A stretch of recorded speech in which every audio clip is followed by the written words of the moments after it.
Hello students, so I'm here to deliver my sixth lecture on polymer. So this is e-content for postgraduate classes for MSc students for second year semester 3, and this is optional paper paper code is MCH505, and it's my sixth lecture of unit 3rd. The paper title is polymers, and my topic is today's video lecture topic is physical testing of polymer. So I'm Rupesh Kushwaha, Assistant Professor of Chemistry, government Shyam Sundar Agrawal PG college Sihora Jabalpur MP से मैं belong करता हूँ. So let's talk something about a brief description of this topic. This is for chemistry students for MSc third semester, and it's an optional paper, that is paper 2 polymers and prerequisites. इस module को शुरू करने के पहले students को क्या basic knowledge होना चाहिए. So they must know something about tensile strength, hardness, compression and impact etcetera. उन्हें तन्यता शक्ति, कठोरपन, कंप्रेशन संकुचन आदि के बारे में थोड़ा बेसिक नॉलेज होना चाहिए. And after completing this module students will able to, इस मॉड्यूल को खत्म करने के पश्चात स्टूडेंट्स क्या कर पाएंगे. So they can perform tensile test for polymers. Polymers की वो टेंसिल टेस्ट तन्यता परीक्षण कर पाएंगे. They can compare hardness of two polymers. दो पॉलीमर की वो हार्डनेस को, कठोरता को क्या कर पाते हैं, कंपेयर कर सकते हैं, उनका तुलना कर सकते हैं. They can find compression strength of polymers. Way polymer की एक संकुचन शक्ति को भी क्या कर सकते हैं, ज्ञात कर सकते हैं लैब में. चलिए स्टार्ट करते हैं. So this is basic contents of my video lecture. That is number 1 is tensile strength, compression strength, hardness test. Hardness test 3 प्रकार की होती है, ब्रेनल टेस्ट, विकर्स टेस्ट और रॉकवेल टेस्ट. तीनों हम पढ़ेंगे, या 3 में से 1 या 2 को डिस्कस कर लेंगे आज के टॉपिक में. And then impact test. Impact test 2 प्रकार की होती है, that is very important test students. That is Izod test और चारपी टेस्ट, इसमें हम समझेंगे. Then last but not the least हम फैटिग टेस्ट के बारे में जानकारी हासिल करेंगे, जो कि किसी एक पॉलीमर के लिए बहुत ही ज़्यादा इंपॉर्टेंट है अगर उसका एक बड़े लेवल पे मैन्युफैक्चरिंग आप करने की प्लान कर रहे होते हैं. तो चलिए शुरू करते हैं. सो types of physical testing. Students यहाँ पर क्या है, फिजिकल टेस्टिंग जब आप करते हैं तो आपके पास में 2 बातें यहाँ पर सामने होती है कि जब भी आप पॉलीमर को टेस्ट करेंगे तो मे भी पॉसिबल कि जो पॉलीमर आप एज अ सैंपल ले रहे हैं वो सैंपल आपका वैनिश हो जाए, या सैंपल आपका डिस्ट्रक्ट हो जाए, वो टूट जाए, बिखर जाए. उस सैंपल को आप फिर क्या कर पाए, रीयूज नहीं कर पाए. एक तो ये बात हो सकती है. दूसरी बात ये हो सकती है कि जो आपका सैंपल आप लेते हैं वो सैंपल आपका क्या हो, डिस्ट्रॉय नहीं हो. तो इस प्रकार in this way physical test को हम क्या करते हैं, 2 भागों में डिवाइड करते हैं. First is destructive testing. Destructive testing का मतलब इसमें सैंपल क्या होता है, आपका पूरी तरह डिस्ट्रॉय हो जाता है. जैसे कि यहाँ पर टेंसिल की बात करें, तन्यता, एक बार आपने उसको क्या कर दिया, टेंसिल कर दिया उसको, आपने उसको पकड़ के खींच दिया पॉलीमर को किसी, है ना, लेंथ के अकॉर्डिंग, तो क्या हो पाएगा, वो आपका फिर बाद में यूज नहीं कर सकते आप उसे. कंप्रेशन, अगर किसी पॉलीमर को आप संकुचित कर देते हैं तो फिर वो क्या होता है, वो डिफॉर्म हो जाता है, वो बाद में यूज नहीं किया जा सकता. देन इसके बाद हम शेयर, रॉकवेल, हार्डनेस टेस्ट आदि भी करते हैं. इसमें भी क्या होता है, पॉलीमर आपका जो होता है स्टूडेंट्स वो डिस्ट्रॉय हो जाता है. ठीक है. सेकंड टेस्ट है non destructive test. Non destructive test अगर कोई आपसे पूछे या नॉन डिस्ट्रक्टिव टेस्ट का आपको जानकारी हासिल करना है तो इसका मतलब ये होता है, फॉर एग्जांपल बात करें हम वेइंग की या मेजरमेंट्स की. जब हम किसी पॉलीमर का वेट लेते हैं, उसको वे करते हैं, तो क्या होता है, वो किसी भी प्रकार का डिफॉर्मेशन उसमें आता नहीं है. तो ये जो टेस्ट है ये क्या होगी, नॉन डिस्ट्रक्टिव टेस्ट में इसको हम कैटेगराइज कर पाएंगे. नॉन डिस्ट्रक्टिव का मतलब जिसमें पॉलीमर का क्षय नहीं होता है, सैंपल का क्षय नहीं होता है. नेक्स्ट देखिए आप, बात करते हैं पहली बात टेंसिल टेस्ट की. टेंसिल टेस्ट जो कि डिस्ट्रक्टिव टेस्ट होती है एक प्रकार की. टेंसिल टेस्ट में क्या होता है, हम किसी पॉलीमर को नीचे से लोड उसमें देते हैं, लोड लगाते हैं. जैसे ही आप लोड लगाएंगे, जैसे ही आप उसका वेट बढ़ाते जाएंगे लोड का, तो क्या होता जाएगा, उसमें एक प्रकार का डिफॉर्मेशन होने लगेगा. और जो डिफॉर्मेशन होगा वो क्या होगा स्टूडेंट्स, वो डिफॉर्मेशन आपका होगा, है ना, टूवर्ड लेंथ. एक उसकी सिर्फ लेंथ उसकी क्या होगी, चेंज होगी. वो क्या होता जाएगा, तनता जाएगा. ठीक है ना. टेंसिल स्ट्रेंथ हिंदी में बोलते भी ना तन्यता परीक्षण. तो यहाँ पर क्या होता जाएगा, जो पॉलीमर है वो आपका क्या है, किसी एक पर्टिकुलर एक्सेस में क्या होता जाएगा, डिफॉर्म होते जाएगा. ठीक है. यहाँ पर एक बहुत ही ज्यादा एक इंपॉर्टेंट कीवर्ड चलता है, that is called breaking point. आप क्या करते जाएंगे, एज पर जैसे जैसे आप लोड बढ़ाते जाएंगे, तो लोड बढ़ाते के साथ साथ क्या होता जाएगी, उसकी जो लेंथ है वो क्या होती जाएगी, बढ़ती जाएगी बढ़ती जाएगी बढ़ती जाएगी। अब अगर आप लोड एक लेवल तक बढ़ा देते हैं, तो जो पॉलीमर्स हैं उनके बीच का जो केमिकल बॉन्ड्स हैं, वो केमिकल बॉन्ड्स क्या है, परमानेंटली ब्रेक होने के कगार पे आ जाते हैं। उस पॉइंट पे अगर जैसे ही आप जरा सा लोड बढ़ाते हैं, तो क्या होते हैं, केमिकल बॉन्ड ब्रेक हो जाते हैं, और आपका जो पॉलीमर है वो क्या होता है, ब्रेक हो जाता है। That is called breaking point. तो यू मस्ट नो कि what is breaking point. Breaking point आपको बहुत ही एक इंपॉर्टेंट टर्म है, एक इंपॉर्टेंट शब्द है, जिसके बारे में आपको जानकारी होना चाहिए। यहाँ पर कुछ और कीवर्ड्स चलते हैं, जैसे कि elastic limit and force to break और फेल्योर पॉइंट। इलास्टिक लिमिट का भी मीनिंग यही होता है कि आप कितने लोड तक पॉलीमर को क्या कर सकते हैं, खींच सकते हैं उसको, मतलब कि डिफॉर्म कर सकते हैं। एक लिमिट होती है, उस लिमिट के बाद क्या होता है, अगर लोड आपने बढ़ाया तो उसको बोलते हैं फोर्स टू ब्रेक। ठीक है, एक तो ये होता है। सेकंड, अगर फोर्स टू ब्रेक के पहले की जो लिमिट होती है, that is called elastic limit, उसको आप क्या कहते हैं, इलास्टिक लिमिट कहते हैं। अब इस इलास्टिक लिमिट कहते हैं ना, यहाँ पर जो एक टर्म चलती है, इलास्टिक एंड प्लास्टिक। ठीक है, इलास्टिक आर दोज मटेरियल जो कि खींचे जा सकते हैं, ठीक है, और प्लास्टिक वो होते हैं जो कि खींचे नहीं जा सकते। अगर आप उसको खींचने की कोशिश करेंगे तो क्या हो जाएगा, ब्रेक हो जाएगा। तो दैट इज कॉल्ड प्लास्टिक। ठीक है, वो प्लास्टिक प्रॉपर्टी होती है। तो यहाँ पर ये जो पॉलीमर्स होते हैं, they are elastic in nature, और उनकी इलास्टिसिटी पता करने के लिए हम क्या करते हैं, उनके टेंसिल टेस्ट परफॉर्म करते हैं।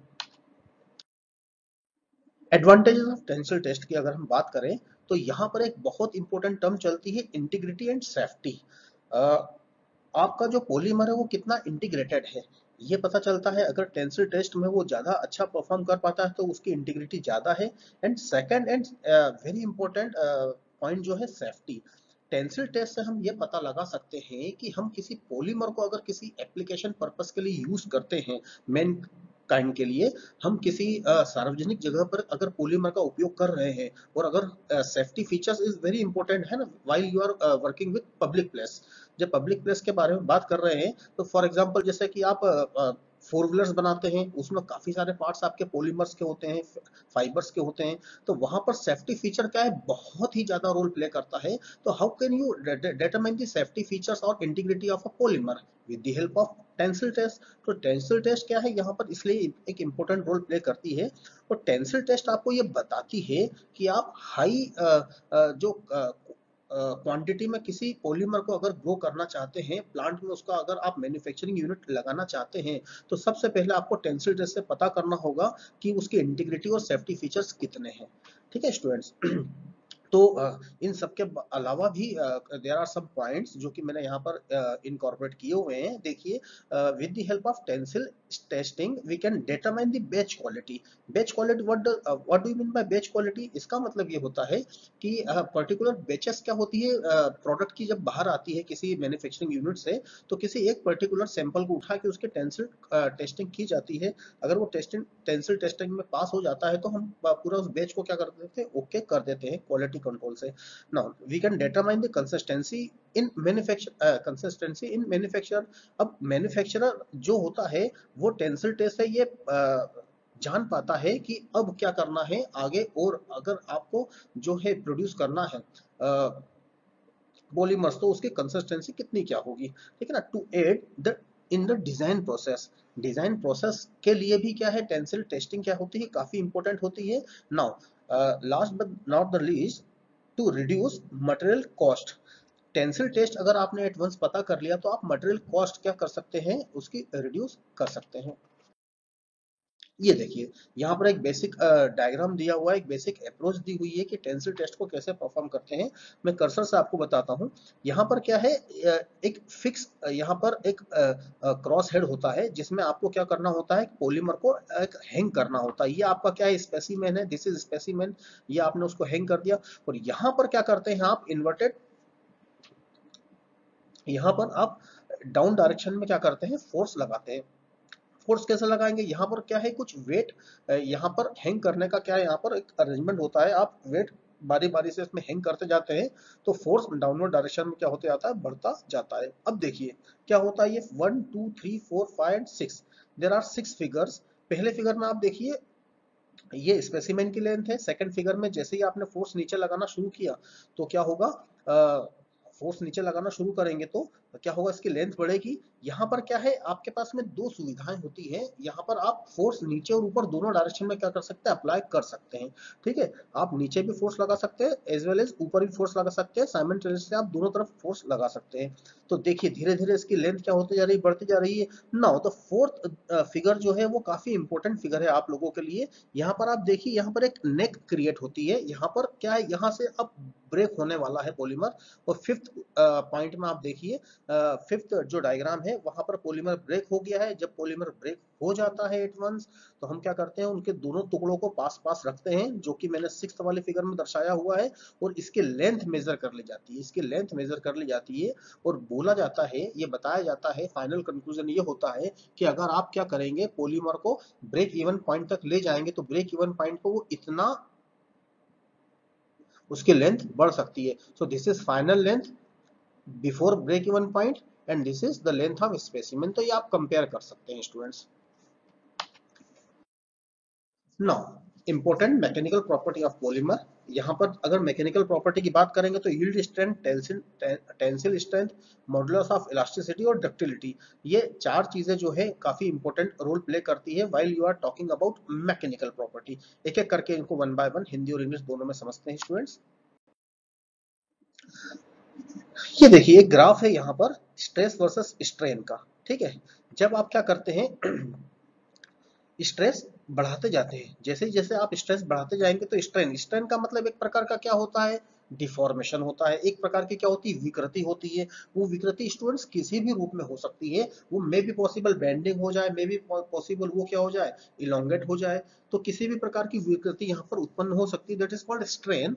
और स्ट्रेस का मतलब जानते हैं आप, स्ट्रेस का मतलब एक प्रकार का फोर्स होता है। ठीक है, तो यहाँ पर क्या है, जैसे जैसे आप स्ट्रेस बढ़ाते हैं तो आप देखिए स्ट्रेन बढ़ रहा है। और यहाँ पर ये जो पॉइंट है, this point is very important for you, that is called yield point और यील्ड स्ट्रेंथ। ये यील्ड स्ट्रेंथ कहलाती है, यील्ड पॉइंट कहलाती है। इतना स्ट्रेस ये सहन कर सकता है। ठीक है, इतना स्ट्रेस ये सहन कर सकता है। ठीक है स्टूडेंट्स, मैक्सिमम स्ट्रेस इतना आप इसको दे सकते हैं। उसके बाद ब्रेक इवन पॉइंट आ जाएगा। ठीक है, देन ये देखिए, ठीक है, जैसे जैसे आप क्या करते जाएंगे, अब ब्रेक इवन पॉइंट के बाद बहुत ज्यादा स्ट्रेस देने की जरूरत नहीं होती है। और हम उसको क्या कर सकते हैं, आसानी से डिफॉर्मेशन उसका क्या कर सकते हैं, ले सकते हैं। बहुत कम फोर्स लगाएंगे तो भी क्या होते जाएगा, डिफॉर्मेशन ज्यादा होते जाएगा आपके पॉलीमर में। ये देखिए ग्राफ ये इस प्रकार से शो हो रहा है। नेक्स्ट देख सकते हैं, know the compression testing of polymers. इसका क्या मीनिंग है, यहाँ पर क्या किया जाता है कि किसी पॉलीमर के सैंपल को लिया जाता है और दोनों तरफ से फोर्स क्या किया जाता है, इसमें अप्लाई किया जाता है। अगर दोनों तरफ से आप इसमें फोर्स अप्लाई करेंगे तो बीच में क्या है, जो एक मिडिल पॉइंट है वहां पर क्या होने लगेगा, एक प्रकार का डिस्टॉर्शन यहाँ पर होने लगेगा, विकृति वहां पर उत्पन्न होने लगेगी। ठीक है, तो नेक्स्ट स्लाइड में देखते हैं। नेक्स्ट है आपका हार्डनेस टेस्टिंग ऑफ पॉलीमर्स। तो हार्डनेस टेस्टिंग ऑफ पॉलीमर, यहाँ पर हार्डनेस टेस्टिंग कैसे की जाती है, यहाँ पर हम लोगों को क्या है, एक प्रकार का स्क्रैच यहाँ पर बनाना होता है पॉलीमर पे। या तो ये कहें कि जो हार्डनेस टेस्ट है, आप एक एक बहुत फोर्स से क्या है, पर्टिकुलर पॉलीमर के किसी पॉइंट पे क्या करते हैं, एक एक एक बम्बार्डिंग करते हैं एक फोर्स की। तो वहां पर क्या होता है, जो आपका डिस्टॉर्शन देखने को मिलता है, तो उसके पॉइंट ऑफ व्यू से आप किसी पॉलीमर की स्ट्रेंथ को क्या करते हैं, कंक्लूड करते हैं। कैसे, तो देखते हैं तीन प्रकार के टेस्ट यहाँ पर होते हैं। तो सबसे पहला टेस्ट है ब्रिनेल टेस्ट। ब्रिनेल टेस्ट में जो होता है आपका इंडेंटर, यहाँ पर एक कीवर्ड्स आपके पास आएगा इंडेंटर। तो इस इंडेंटर को देखिए, इंडेंटर एक ऐसा एक ऑब्जेक्ट होता है जो कि क्या, किसी पॉलीमर को एज ए हैमर हम उसका यूज करते हैं। किसी पॉलीमर के सरफेस पे आपको उसको बहुत एक फोर्सफुली क्या करना है, उसको बम्बार्ड करना है। तो बिकॉज ऑफ दिस इंडेंटर वहां पर आपको क्या होगा, एक डेंट, इंडेंटर वर्ड देखिए आप, इंडेंटर में कहीं ना कहीं डेंट लगा हुआ है। तो ये क्या करता है, एक डेंट क्रिएट करता है पॉलीमर पे। और उस डेंट की सहायता से आप क्या कर सकते हो, कुछ कंक्लूड कर सकते हो कि उसकी हार्डनेस कितनी है, उसकी स्ट्रेंथ कितनी है, एंड सो ऑन। यहाँ पर क्या है कि बॉल शेप का एक इंडेंटर होता है, जैसा कि डायग्राम में बनाया हुआ है। बॉल की जो डायमीटर होती है 1 मिलीमीटर से 10 मिलीमीटर आप क्या कर सकते हैं, ले सकते हैं। बहुत ही हार्ड स्टील का या टंगस्टन कार्बाइड का क्या करते हैं, tungsten carbide is a very hard material students. Tungsten carbide का हम क्या करते हैं, यहाँ पर एक इंडेंटर यूज करते हैं। ठीक है, can not be use for the thin material, अगर क्या है इतना हार्ड मटेरियल का इंडेंटर यूज करेंगे और अगर आपका जो पॉलीमर का स्पेसिमेन है वो क्या है बहुत ही ज्यादा थिन है, जैसे ही आप इस इंडेंटर को क्या करेंगे फोर्सफुली उस पर अप्लाई करेंगे, फोर्सफुली उस पर बम्बार्ड करेंगे, तो आपका जो थिन पॉलीमर है वो बहुत इजीली ब्रेक हो जाएगा और आपको जो रिजल्ट है स्टूडेंट्स, वो रिजल्ट क्या है, आपको एक पर्टिकुलर या एक रिजल्ट नहीं मिलेंगे, वो आपका जो रिजल्ट होगा वो बहुत ज्यादा सटीक नहीं होगा। तो अब देखिए पर्टिकुलर जो टेस्ट होते हैं वो पर्टिकुलर टाइप के पॉलीमर्स के लिए क्या परफॉर्म किए जाते हैं। तो यहाँ पर आपको क्या बात ध्यान रखना है, if you are having what thin type of material, thin type of specimen, then you can't go for the Brinell test. Okay, now the surface area of indenter is measured. यहाँ पर ये है कि surface area इसका measure किया जाता है और इतने surface area से उसने कितना dent create किया, ठीक है ना। फॉर एग्जांपल ज्यादा सरफेस एरिया से कम डेंट क्रिएट कर पाएगा अगर वो, तो क्या है आपका पॉलीमर ज्यादा आपका स्ट्रॉन्ग पॉलीमर है। सेकंड टेस्ट देखिए, सेकंड टेस्ट है आपका विकर्स टेस्ट। तो विकर्स टेस्ट में क्या होता है, एक स्क्वायर टाइप की, ये देखिए जैसे डायग्राम में दिखाया हुआ है, मैं कर्सर से आपको बता रहा हूँ, यहाँ पर एक स्क्वायर शेप की एक पिरामिडी, यहाँ पर इंडेंटर होता है, एक नोक होती है उसमें, आगे से स्क्वायर शेप का होगा वो इंडेंटर और वो क्या होगा पिरामिडल शेप का होगा, तो आगे क्या होगी एक नोक प्रोड्यूस हो जाएगी, उसमें पाइवोटेड टाइप का हो जाएगा वो। अब क्या करते हैं, जैसे ही इसको क्या करते हैं फोर्सफुली किसी पॉलीमर पे क्या करते हैं हम अप्लाई करते हैं, फोर्सफुली किसी पॉलीमर पे बम्बार्ड करते हैं, तो क्या होता है ये एक छोटा सा बारीक सा एक डेंट वहां पर क्रिएट कर देता है, ठीक है। ये इस प्रकार का जो टेस्ट होता है ये बहुत ही एक्यूरेट रिजल्ट यहाँ पर देते हैं। यहाँ पर हम क्या करते हैं, जो आपका इंडेंटर का जो आपका जो ये फ्रंट पार्ट है जो कि स्क्वायर शेप का, तो इसके डायगोनल को क्या किया जाता है, मेजर किया जाता है और उसके डायगोनल के अकॉर्डिंग क्या करते हैं आप आगे कैलकुलेशन प्रोसीड करते हैं, ठीक है ना। ये जो इंडेंटर होता है ये भी क्या है काफी हार्ड मटेरियल का आपको बनाना होता है। Now the third test is Rockwell test, Rockwell hardness test. यहाँ पर क्या किया जाता है, आपका हार्ड पॉलीमर से लेकर सॉफ्ट पॉलीमर इसमें टेस्ट किए जा सकते हैं। यहाँ पर देखिए ए बी सी तीन प्रकार के मैंने यहाँ पर आपको स्पेसिमेन दिखाए हुए हैं, ठीक है। तो देखिए सॉफ्ट मटेरियल के लिए जैसे कि आप क्या करेंगे, बी प्रकार का टेस्ट लेंगे, सॉफ्ट है तो ये काफी अंदर तक क्या कर जाता है, इंसर्ट कर जाता है। और कभी इस इंडेंटर को बनाने के लिए हम क्या करते हैं, डायमंड कोन का भी क्या करते हैं यूज करते हैं। डायमंड कोन जो होता है वेरी हार्डेस्ट मटेरियल में क्या होता है काउंट होता है। तो आपका अगर पॉलीमर काफी हार्ड पॉलीमर है और उसकी अगर आपको फिजिकल टेस्टिंग करना है तो Rockwell test the best test. यहाँ पर क्या है, जो इंडेंटर होता है उसका जो पाइवोटेड पार्ट होता है ना, it is made by what very hard material that is diamond. तो क्या कर पाते हैं आप इसको जब भी फोर्स अप्लाई करते हैं तो ये क्या करता है, इस पे एक डेंट क्रिएट कर देता है। और यहाँ पर क्या है क्विक रिजल्ट मिलते हैं इस टेस्ट में, ये आप इंपॉर्टेंट इसकी बात नोट करके रखें। Now the impact test is very important test. ये क्या है, एक अगर आप फॉर एग्जांपल हम फोर व्हीलर की ही बात करते हैं, अगर उसमें कुछ पॉलीमरिक कंपोनेंट लगे हुए हैं फोर व्हीलर में और जब कोई एक्सीडेंट कॉज होता है सपोज, तो यहाँ पर इम्पैक्ट टेस्ट की बहुत ज्यादा जरूरत होती है हम लोगों को इम्पैक्ट टेस्ट करने की, कि एक झटके से अगर एक बिल्कुल एक मतलब सेकंड्स में अगर आपको एक बहुत हेवी लोड अप्लाई कर दिया जाए, एक बहुत बड़ा झटका लगा दिया जाए, बहुत बड़ा फोर्स आपको अपोज डायरेक्शन में लगा दिया जाए, तो पॉलीमर पे क्या इंपैक्ट आता है, क्या पॉलीमर एक बड़ी आसानी से टूट जाता है या पॉलीमर उस फोर्स को सहन कर लेता है। तो इन सब बातों को जानने के लिए है ना, for knowing all these things हमको क्या करना होता है, इम्पैक्ट टेस्ट परफॉर्म करना होता है। तो देखिए स्लाइड्स में लिखा भी हुआ है, फर्स्ट पॉइंट देखिए आप, impact test is generally involve sudden shock, ठीक है, ये इसका कीवर्ड्स है sudden shock. If you are going to perform a sudden shock, अगर ऐसा कुछ होने वाला है आपके साथ तो आपको क्या है पहले से ही इम्पैक्ट टेस्ट पता होना चाहिए कि सडन शॉक होगा तो क्या होगा, मटेरियल ब्रेक होगा या ब्रेक नहीं होगा।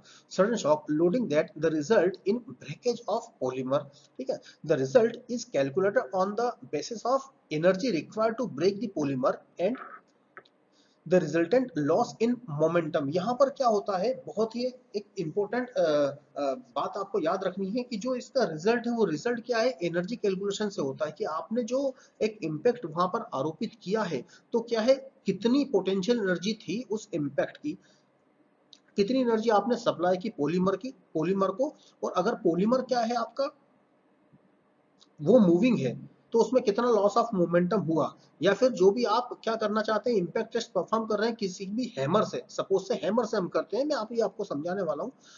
हैमर से परफॉर्म करते हैं तो उस हैमर में मोमेंटम में कितना चेंज आया, कितनी स्पीड से वो हैमर जा रहा था और सडनली वो टकराता है किसी पॉलीमर से, उसके बाद उस हैमर के मोमेंटम में कितना चेंज आता है, उस चेंजिंग को हम ज्ञात करते हैं, उस चेंज को, और वहां से क्या करते हैं, कुछ रिजल्ट या कुछ कैलकुलेशन हम आगे परफॉर्म करते हैं। थर्ड पॉइंट देखिए, बहुत अच्छा सा लिखा हुआ है यहाँ पर, this can be calculated if one knows the initial energy and final energy. आपको यहाँ पर क्या इनिशियल और फाइनल एनर्जी, यहाँ पर पोटेंशियल एनर्जी की ही बात होती है, जैसा कि मैं भी समझाने वाला हूँ आपको। यहाँ पर इनिशियल और फाइनल पोटेंशियल एनर्जी हम क्या करते हैं, यहाँ पर कैलकुलेट करते हैं, और उसके सहायता से हम क्या करते हैं, रिजल्ट ड्रैग आउट करते हैं। दो प्रकार के टेस्ट होते हैं, Izod test and Charpy test. One by one मैं आपको शो करता हूँ आइजोट टेस्ट और चारपी टेस्ट। चारपी टेस्ट देखिए, तो चारपी टेस्ट में क्या होता है, इस प्रकार से आपको एक एक अरेंजमेंट दी हुई होती है। यहाँ पर एक हैमर होता है इस प्रकार से, ठीक है, और जैसे ही आप किसी पॉलीमर को रखेंगे और हैमर को आपको क्या करना पड़ता है, ऊपर लोड करना पड़ता है। एक हैमर को आप ऊपर जब खींच देंगे तो यहाँ पर क्या है, इसकी जो हाइट है, यहाँ से इसकी हाइट क्या हो जाएगी, हाइट बढ़ जाएगी। This one, that will be the height of that hammer.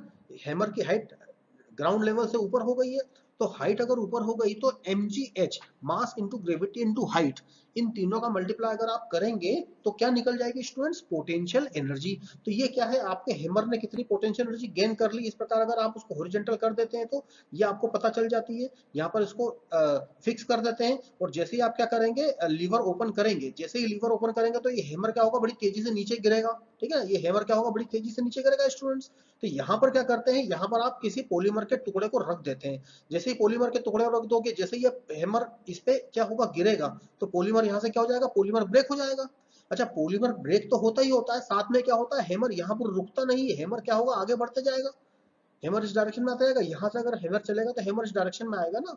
तो यहाँ पर हैमर का क्या करते हैं हम लोग, एक तो मोमेंटम कैलकुलेट करते हैं कि कितना उसका मोमेंटम में चेंज हुआ, और यहाँ पर क्या है कि इस पॉइंट पे mgh निकालते हैं, और सेकंड क्या होता है, लगभग हैमर यहाँ तक आया सपोज, तो इस पॉइंट पे भी mgh उसकी फाइंड आउट कर ली जाती है, और दोनों हाइट का डिफरेंस से आप क्या करते हैं, कितनी एनर्जी का लॉस हुआ, कितनी एनर्जी का लॉस हुआ, या फिर कितनी एनर्जी गेन करी किसी पर्टिकुलर पॉलीमर के सैंपल ने, ये यहाँ पर ज्ञात किया जाता है।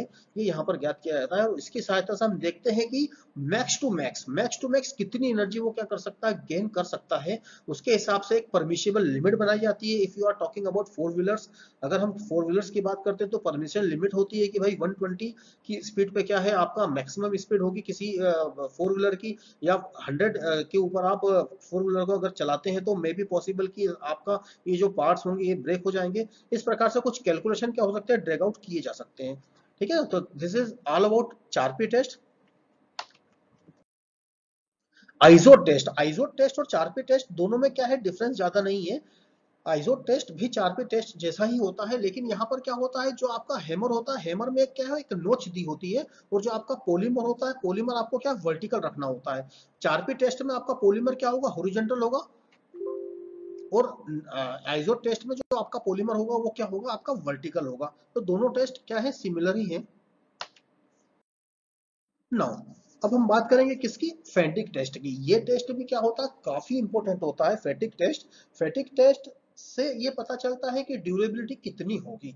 किसी पर्टिकुलर पॉलीमर को अगर हम यहाँ सिंथेसिस कर रहे हैं, हम या किसी पर्टिकुलर पॉलीमर को ग्रो कर रहे हैं, मैन्युफैक्चरिंग यूनिट अगर उसकी हमको लगाना है, उसको एक मैसिव क्वांटिटी में अगर उसको प्रोड्यूस करना है, तो fatigue test is very important test. क्योंकि आप अगर आपका पॉलीमर अगर सेल आउट करना चाहते हैं, तो आपके कस्टमर को आपको ये बताना होगा, ये आपको बताना होगा as a scientist, as a chemist, आपको ये बताना होगा कि जो उसकी ड्यूरेबिलिटी कितनी होगी, 5 ईयर, 10 ईयर, 15 ईयर। आपका अगर किसी पॉलीमर का आप कोई दरवाजा बना लेते हैं, कोई डोर बना लेते हैं, ठीक है ना, आपके मतलब कि घर के, या कोई आर्टिकल बनाते हैं, कुछ पाइप्स बनाते हैं, तो उस पाइप की ड्यूरेबिलिटी कितनी होगी, तो that will drag out by fatigue test. Fatigue test में क्या किया जाता है, फैटिग टेस्ट में बहुत ज्यादा कुछ नहीं, आप अलग अलग डायरेक्शन से क्या करते हैं, पॉलीमर में अलग अलग डायरेक्शन से पॉलीमर में क्या करते हैं, फोर्स अप्लाई करते हैं। ठीक है ना, या तो आप लॉन्गिट्यूडनल फोर्स अप्लाई करेंगे, या तो आप टेंसिल फोर्स अप्लाई करेंगे, या तो आप कंप्रेशन करेंगे, या तो आप उसको क्या करेंगे, खींचेंगे। इस प्रकार से आप क्या अलग अलग डायरेक्शन से क्या करते हैं, फोर्स अप्लाई करते हैं। अलग अलग डायरेक्शन से जब हम फोर्स अप्लाई करते हैं तो अगर किसी पर्टिकुलर पॉलीमर का जो ब्रेक इवन पॉइंट होता है, आप ये देखेंगे कि जो ब्रेक इवन पॉइंट है उस पॉइंट के पहले ही आपका पॉलीमर क्या हो जाता है, ब्रेक हो जाता है। ये एक बहुत ही इंपॉर्टेंट वर्ड है, ये बहुत ही एक इंपॉर्टेंट सेंटेंस है जो कि आपको पता होना चाहिए about fatigue test. Fatigue test में क्या है, आप उसको अलग अलग डायरेक्शन से क्या करते जाएंगे, फोर्स देते जाएंगे, तो क्या होता है पॉलीमर खुद मिसगाइड हो जाता है कि उसको किस डायरेक्शन से फोर्स लग रहा है। ठीक है ना। तो यहाँ पर एक टर्म चलती है फैटिग। फैटिग को बहुत अच्छा अगर हिंदी में बोले तो यहाँ पर होता है थकान। तो पॉलीमर आपका थक जाता है, अलग अलग प्रकार से उसको आप फोर्स देते जाओगे तो वो खुद एक मिसगाइड हो जाएगा, एक मतलब कंफ्यूज हो जाएगा पॉलीमर के अंदर के मॉलिक्यूल्स कि किस डायरेक्शन में किस प्रकार का डिफॉर्मेशन लेना है। तो इन दैट केस इसके बाद क्या होता है, अगर आप क्या करेंगे, ब्रेक इवन पॉइंट से कम फोर्स भी लगाएंगे तो पॉलीमर आपका क्या हो जाएगा, ब्रेक हो जाएगा। जैसा कि मैंने आपको बताया था, फैटिग टेस्ट किस लिए परफॉर्म की जाती है, ड्यूरेबिलिटी के लिए परफॉर्म की जाती है। आप लोगों ने ये भी नोटिस किया होगा हमारे घर में या हमारे आसपास या किसी पब्लिक प्लेस पे कि कोई पर्टिकुलर पॉलीमर का अगर हम कोई आर्टिकल लेके आते हैं तो शुरुआत में तो क्या होता है, ऐसा लगता है कि वो बहुत ज्यादा फोर्स हम लगाए करते थे तो भी क्या था, वो टूटता नहीं था, ब्रेक नहीं होता था। लेकिन आप देखते हैं कि 5 साल 10 साल 15 साल तक कोई पर्टिकुलर आर्टिकल वर्क करता है आपका पॉलीमर का, ऑटोमेटिक वो ब्रेक हो जाता है। बहुत कम फोर्स अगर आपने दिया तो भी वो क्या हो जाता है, ब्रेक हो जाता है। Why it is so, because of its fit, because of its मतलब बोल सकते हैं उसकी थकान के कारण उसमें फैटिग इतना आ जाता है कि अब उसको और आगे सस्टेन नहीं करना है। तो फैटिग टेस्ट इसलिए काफी इंपॉर्टेंट टेस्ट होती है। नाउ यहाँ पर देखिए फैटिग टेस्ट के लिए यहाँ पर एक 3 प्रकार के क्या है टेस्ट होते हैं। एक्सेल टेस्ट कर सकते हैं आप, ठीक है ना। उसके बाद बेंडिंग टेस्ट कर सकते हैं, ट्विस्टिंग टेस्ट कर सकते हैं। तीनों अलग अलग प्रकार से फोर्स देते जाएंगे देते जाएंगे देते जाएंगे तो क्या होता जाएगा, आपका फैटिग टेस्ट ऑटोमेटिक यहाँ पर आपको निकल के बाहर आ जाएगा। This is stress in Y axis and this is cycle to failure. आप देखते हैं कि फेल्यूर साइकिल उसके कितने बनते हैं, ठीक है। कितना स्ट्रेस यहाँ पर अप्लाई करने पे, तो ये क्या है, एक थोड़ा सा यहाँ पर एक मेजरमेंट निकल के आ सकता है फैटिग टेस्ट का। अब देखिए यहाँ पर the greater the number of cycles in the loading history, the smaller is the stress that the material can be withstand without failure. अगर उसके लोडिंग हिस्ट्री बहुत ज्यादा है, लोडिंग हिस्ट्री बहुत ज्यादा है तो क्या होगा, उसका जो स्ट्रेस है वो बहुत कम होगा। बहुत कम स्ट्रेस पे क्या हो जाएगा, वो मटेरियल क्या हो जाएगा, ब्रेक हो जाएगा। Now there are some books, अगर आप पीपीटीज और वीडियो लेक्चर्स के बाद भी अपने कुछ नॉलेज को इंक्रीज करना चाहते हैं, इनहेंस करना चाहते हैं in positive direction, then you can refer some books, that is inorganic chemistry by J E Huheey. आप डेवलपमेंट ऑफ इनऑर्गेनिक पॉलीमर्स भी यूज कर सकते हैं। Now inorganic polymers by N H Roy, that is also very good book that you can refer. And text book of polymer science, ये भी आप क्या कर सकते हैं, यूज कर सकते हैं। Self assessment students, you can assess yourself also, there are a few questions जिससे कि आप देख सकते हैं, आपका खुद का नॉलेज टेस्ट कर सकते हैं। सो पहला क्वेश्चन क्या है, which of the following is the example of destructive testing. Destructive testing विनाशात्मक टेस्टिंग परीक्षण में निम्न में से कौन से हैं। Number 1 tensile, number 2 compression, number 3 weighing, number 4 measurement and number 5 shear shear. तो अब देखिए स्टूडेंट्स, यहाँ पर अगर एक सिंपल क्वेश्चन कास्ट होता है, सिंपल क्वेश्चन बनाया जाता है तो यहाँ पर मैं 4 ऑप्शन यहाँ पर लगा सकता था, इसमें से एक आपको आंसर चुनना होता। That is very simple kind of question. लेकिन अगर आप आईआईटी जेम की बात करते हैं तो ऐसा सिंपल कॉन्सेप्ट पे ही क्या है, क्वेश्चन को थोड़ा सा अलग पैटर्न पे क्या करते हैं, बना देते हैं। या आप सीएसआईआर की बात करते हैं, देखिए इस प्रकार के आपके ऑप्शन होते हैं। इन सभी में आपको क्या करना है, यहाँ से एक पेयर निकालना होती है। तो देखिए 1 2 and 4, 1 means tensile, 2 compression and 4 that is shear. Second 1 3 5 tensile, weighing, measurement। तो weighing आपका क्या है, weighing आपका डिस्ट्रक्टिव नहीं है, नॉन डिस्ट्रक्टिव है, तो ये भी नहीं होगा। यहाँ पर 4 क्या है, मेजरमेंट है, तो ये भी नहीं होगा। 1 2 5 टेंसिल, हाँ डिस्ट्रक्टिव है। कंप्रेशन, हाँ डिस्ट्रक्टिव है। शेयर, ये भी डिस्ट्रक्टिव है। So your correct answer is C. तो इस प्रकार से क्या है, किसी सिंपल क्वेश्चन को, किसी सिंपल कॉन्सेप्ट को क्या करते हैं, किसी एक कॉम्प्लेक्स प्रॉब्लम में कन्वर्ट कर देते हैं। Which of the following is hardness test for polymers? You can assess yourself. आप देखिए इसका क्या आंसर होगा। Now this is last slide, that is thank you. Okay, thanks for listening me so patiently. Thank you very much.